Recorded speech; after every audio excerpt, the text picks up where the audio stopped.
Pemirsa, Hari Raya Idul Fitri bagi umat Islam adalah hari kemenangan setelah selama sebulan penuh menjalankan ibadah puasa, menahan hawa nafsu.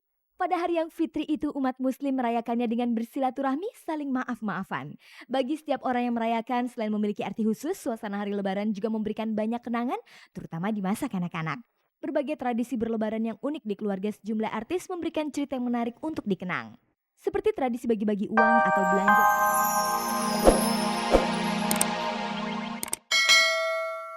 Ia tetap berkeinginan untuk mengembalikan film Indonesia seperti dulu kala. Namun apa mau dikata, sebelum keinginannya itu terwujud, Tuhan telah lebih dulu memanggilnya. Walau begitu, nama Teguh Karya dalam perkembangan film Indonesia tidak akan pernah mati. Ia akan selalu dikenang. Berikut kenangan artis dan juga orang-orang terdekat Teguh Karya. Saya tahu bahwa Tuhan sudah menggariskan jalan hidup saya seperti ini, tapi saya menyadari akhir-akhir ini bahwa melalui tangan Pak Teguh lah gitu perjalanan hidup saya berubah. Saya pertama kali ketemu Pak Teguh saya masih remaja ya, masih bingung mau kemana. Ya alhamdulillah sama Tuhan saya dikasih kesempatan untuk ketemu Pak Teguh. Dia berikan pengarahan, saya belajar banyak dari dia. Buat saya Pak Teguh itu seorang guru, seorang sahabat, seorang kakak juga seperti orang tua sendiri begitu. Selama ini Christine Hakim dan Ayu Azhari dikenal cukup dekat dengan Teguh Karya. Adakah pesan terakhir yang disampaikan Teguh kepada mereka? Dia terus berpesan sampai sekarang pun masih terus berpesan. Jadi ya pesannya dalam bukan kamu harus begini kamu enggak, artinya tidak secara harus seperti itu gitu ya, tapi apa yang selama ini dia tanamkan sama saya itu pesan buat saya. Yang saya tangkap dari dia intinya bahwa setiap orang itu harus total, harus punya dedikasi untuk apa dia berada di situ. Hingga akhir hayatnya Teguh Karya masih tetap membujang. Selama ini pernahkah Teguh Karya mengeluhkan tentang kesendiriannya itu?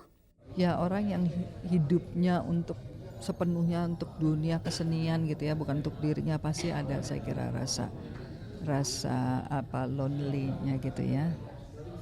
Tapi ya itulah Teguh Karya gitu loh. Selain Christine Hakim dan Ayu Azhari, terlihat pula Garin Nugroho dan kakak beradik Butet Kertarajasa dan Djaduk Ferianto yang datang ke rumah duka. Bagi ketiga seniman ini, Teguh Karya juga merupakan sosok yang sangat dekat dalam kehidupan dan kreativitasnya dalam berkesenian.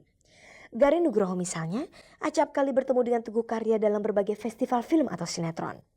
Begitu pula dengan Djaduk Ferianto selama ini sering terlibat kerjasama untuk penggarapan musik film-film Teguh Karya.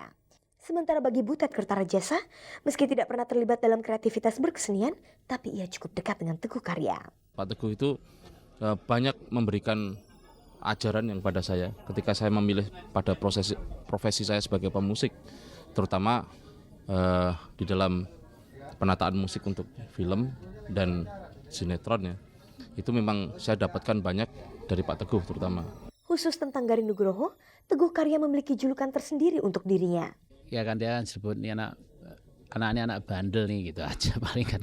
Artinya kan ucapan itu kan satu pujian juga gitu. Jadi sebetulnya kalau dalam proses berkarya saya paling banyak menonton proses menciptanya Teguh Karya dibanding sutradara lain. Saya waktu belajar di IKJ aja saya menonton hampir banyak sekali karya dia waktu syutingnya, dari mulai Ibunda,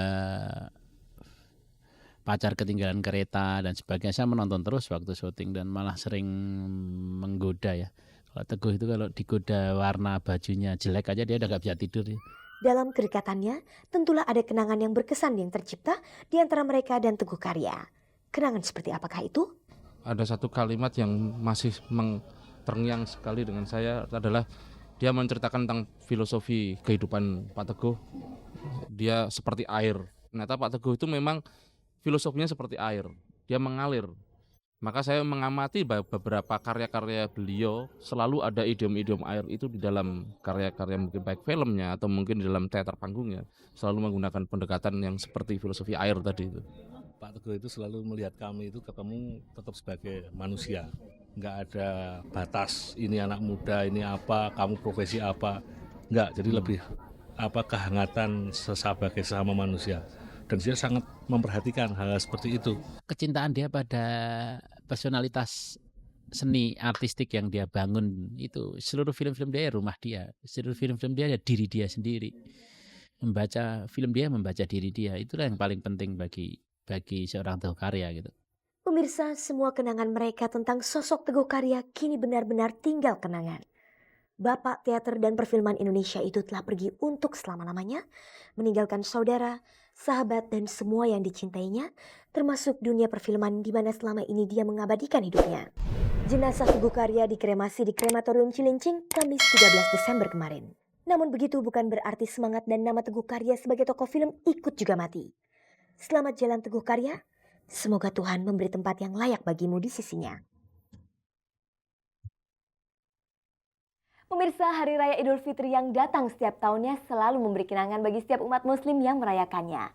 Hal itu juga dirasakan oleh beberapa artis yang ditemui tim Cek dan Dicek. Banyak cerita tentang lebaran yang hingga saat ini masih lekat dalam ingatan mereka. Pemirsa, Hari Raya Idul Fitri bagi umat Islam adalah hari kemenangan setelah selama sebulan penuh menjalankan ibadah puasa, menahan hawa nafsu. Pada hari yang fitri itu umat muslim merayakannya dengan bersilaturahmi, saling maaf-maafan. Bagi setiap orang yang merayakan, selain memiliki arti khusus, suasana hari lebaran juga memberikan banyak kenangan, terutama di masa kanak-kanak. Berbagai tradisi berlebaran yang unik di keluarga sejumlah artis memberikan cerita yang menarik untuk dikenang. Seperti tradisi bagi-bagi uang atau belanja pakaian bersama orang tua. Kenangan apa saja yang masih mereka ingat sewaktu merayakan lebaran di masa kanak-kanak? Kita ikuti penuturan sejumlah selebriti tentang pengalaman mereka melewati hari lebaran di masa kecil. Rame-rame kita beli baju lebaran keluarga. Kebetulan saya keluarga besar ya. Kita 11 bersaudara gitu. Jadi papa mama tuh langsung sama-sama kita pergi rame-rame beli baju lebaran, beli sepatu, beli apa. Jadi kayaknya untuk anak kecil ya itu sesuatu yang amazing gitu, sesuatu yang luar biasa. Dapat duit kali ya, kenangannya itu. Jadi udah selesai puasa lebaran, udah deh dibagiin duit. Kalah berapa kali, ayo kalah 2 kali 5 kali ya dihitung-hitung gitu. Kan 30 hari tuh puasa, pasti punya nyimpen uang 3.000. Soalnya sehari dibayar 100 kalau puasanya full. Jadi ke Sukabumi bawa uang 3.000 kayaknya banyak banget. Biasanya masing-masing keluarga memiliki tradisi yang berbeda-beda dalam merayakan hari lebaran. Yang pasti semua tradisi yang mereka miliki membuat kehadiran Hari Raya Idul Fitri selalu ditunggu-tunggu. Tradisi lebaran seperti apa yang biasa mereka lakukan di hari lebaran? Sebelum papa saya meninggal itu biasanya kita habis sholat Id kita sungkeman. Kita sungkeman, papa, mama semua, terus kita makan bersama, berdoa bersama. Terus kita juga akhirnya di tengah hari kita ke tempat orang yang lebih tua, seperti misalnya kakaknya papa saya atau kakaknya mama saya, gitu. Satu keluarga kita mengunjungi orang-orang yang lebih tua. Nggak ada yang aneh ya, kumpul terus sungkeman, muter, terus ke sanak family, kita jalan muter kemana-mana gitu, biasanya banyak. Apakah mereka memiliki kenangan unik selama merayakan hari lebaran di waktu kecil? Yang paling seneng tuh waktu masih kecil ya, kalau ke tempat-tempat tante atau apa gitu ya, amplopnya itu loh. Biasanya mereka udah kasih bingkisan kayak ampau-ampau gitu, terus ada permen-permennya lah, permen karet lah, coklat apa segala situ. Jadi kayak orang ulang tahun. Saya biasanya waktu itu di Tasikmalaya kan, itu kota kecil.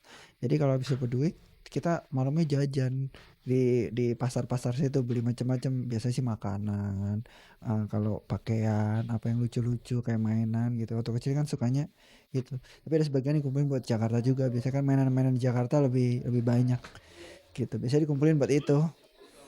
Hari lebaran dan berbagai tradisinya yang unik selalu ditunggu-tunggu setiap umat muslim.